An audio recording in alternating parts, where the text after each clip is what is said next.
കോഴിക്കോട് താമരശ്ശേരി താലൂക്ക് ആശുപത്രിയിലെ ചികിത്സാപ്പിഴവ് മൂലം തന്നെയാണ് കുട്ടി മരിച്ചതെന്ന് അമ്മ രംബീസ നേരത്തെ ഉന്നയിച്ച കാര്യങ്ങൾ പോസ്റ്റ്മോർട്ടം റിപ്പോർട്ടിലൂടെ തെളിഞ്ഞു.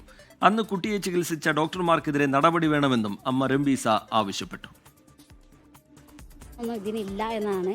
അത് നിങ്ങൾ ആരോഗ്യവകുപ്പിൻ്റെ കീഴിലുള്ള താമരശ്ശേരി ആശുപത്രിയുടെ ചികിത്സക്കുറവും അവർ കുട്ടിയെ ശ്രദ്ധിക്കാത്തതും കൊണ്ടാണ് കുട്ടിക്ക് ഡെത്ത് സംഭവിച്ചതെന്നാണ് നമ്മളടുത്ത് പറഞ്ഞിട്ടുള്ള കാര്യം.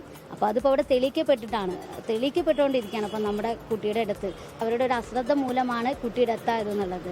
അതിനെതിരെ നിയമപരമായിട്ട് സാറിനും DYSP സാറിനും കൊടുത്തിട്ടുണ്ട്. ഇനി മെഡിക്കൽ മേഖലയിൽ തന്നെ അതിൻ്റെ ഹെഡിലുള്ള എല്ലാ ആൾക്കാർക്കും പരാതി കൊടുക്കാനാണ് എൻ്റെ തീരുമാനം.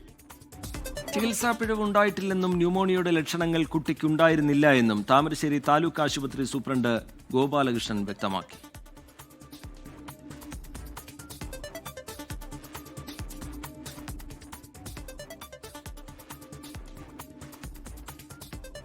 ഒന്നുമില്ല, 10:30 വന്നിട്ട് 2 മണിയാകുമ്പോഴാണ് ഇതെല്ലാം കഴിഞ്ഞത്. അതിൻ്റെ ഇടയ്ക്ക് പിഴവറ്റാണല്ലോ, കാഷ്വാലിറ്റിയിലുണ്ടായിരുന്നു. OP വന്ന കുട്ടിയാണ്.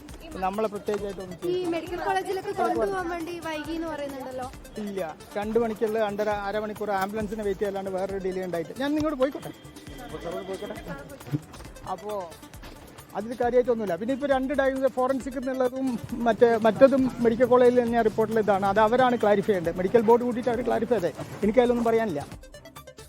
മിഥില ബാലൻ വിവരങ്ങളുമായി കോഴിക്കോട്ട് നിന്ന് ചേരുന്നുണ്ട്. മിഥില, ഇതിൽ താമരശ്ശേരി താലൂക്ക് ആശുപത്രിയുടെ ഭാഗത്തുനിന്ന് യാതൊരു തരത്തിലുള്ള വീഴ്ചയോ ചികിത്സ നൽകുന്നതിൽ കാലതാമസമോ ഉണ്ടായിട്ടില്ല എന്ന് സൂപ്രണ്ട് വിശദീകരിക്കുന്നുണ്ട്. പിന്നെ ഈ അമീബിക് മസ്തിഷ്ക ജ്വരവുമായി ബന്ധപ്പെട്ടുള്ള വിവരങ്ങൾ വന്നതാണെങ്കിൽ അതിൽ വിശദീകരണം നൽകേണ്ടത് മെഡിക്കൽ കോളേജാണ് എന്ന് സൂപ്രണ്ട് വിശദീകരിക്കുന്നു.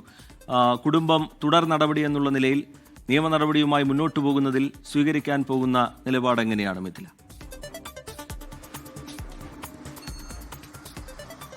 ശ്രീജിത്ത്, കുടുംബം ഈ കുട്ടിയുടെ മരണം സംഭവിച്ച സമയത്ത് എന്ത് ആരോപണമാണോ ഉന്നയിച്ചത് അതേ ആരോപണത്തിൽ ഉറച്ചു നിൽക്കുകയാണ്. അതായത് താമരശ്ശേരി താലൂക്ക് ആശുപത്രിയിൽ ചികിത്സാ പിഴവുണ്ടായിട്ടുണ്ട്.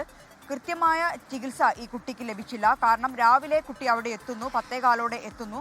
പിന്നീട് കുട്ടിയുടെ ആരോഗ്യാവസ്ഥ മോശമാവുന്നു. വൈകിട്ട് 3 മണിക്കാണ് കോഴിക്കോട് മെഡിക്കൽ കോളേജിലേക്ക് മാറ്റുന്നത്.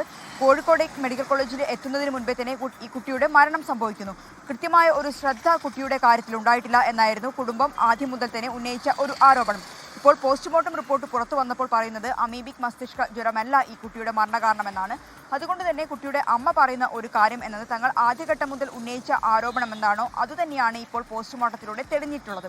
അതുകൊണ്ട് തന്നെ നിയമ നടപടിയുമായി മുന്നോട്ട് പോകും എന്നാണ് കുടുംബം അറിയിച്ചിട്ടുള്ളത്. ഇന്നിപ്പോൾ അവർ താമരശ്ശേരി DYSPക്ക് പരാതി നൽകിയിട്ടുണ്ട്. ഈ പരാതിയിൽ പറയുന്ന കാര്യം കുട്ടിക്കുണ്ടായ ചികിത്സാ വീഴ്ച അന്വേഷിക്കണം. മാത്രമല്ല ആ സമയത്ത് ആരാണോ ഡ്യൂട്ടിയിലുണ്ടായിരുന്നത് ആ ഡോക്ടേഴ്സിനെതിരെ നടപടി വേണം എന്നിവർ DYSPക്ക് നൽകിയ പരാതിയിൽ പറയുന്നുണ്ട്. മാത്രമല്ല ആരോഗ്യവകുപ്പിനും ഉടൻ തന്നെ അവർ ഇത്തരത്തിലുള്ള ഒരു പരാതി നൽകും.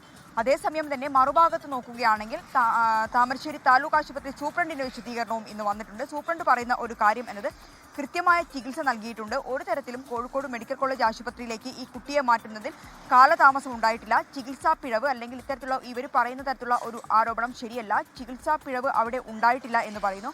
മാത്രമല്ല നിലവിൽ ഈ കുട്ടിയുടെ രോഗവുമായി ബന്ധപ്പെട്ട് 2 റിപ്പോർട്ടുകളാണ് നിലവിലുള്ളത്.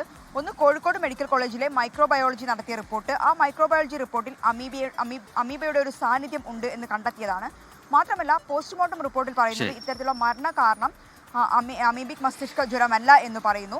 അങ്ങനെ നോക്കുകയാണെങ്കിൽ ഈ 2 റിപ്പോർട്ടും അതിൽ ഒരു വ്യക്തത വരേണ്ടതുണ്ട്. ഈ അവ്യക്തത മാറ്റേണ്ടത് മെഡിക്കൽ കോളേജാണ്. മാത്രമല്ല ചികിത്സാ പിഴവുണ്ടായി എന്നാവർത്തിക്കുകയാണ്, നിയമ നടപടിയുമായി മുന്നോട്ടു പോകും എന്നാവർത്തിക്കുകയാണ് ഈ കുട്ടിയുടെ കുടുംബം. മിഥില ബാലൻ വിശദാംശങ്ങൾ പങ്കുവെക്കുകയായിരുന്നു. ലോകത്തെവിടെയായാലും ഏത് സമയത്തും 24 വാർത്തകളും ഓഗ്മെന്റഡ് റിയാലിറ്റി പാക്കേജുകളും എക്സ്പ്ലെയിനറുകളും വിശദമായി കാണാൻ ഞങ്ങളുടെ YouTube ചാനൽ നിങ്ങൾക്ക് സബ്സ്ക്രൈബ് ചെയ്യാം.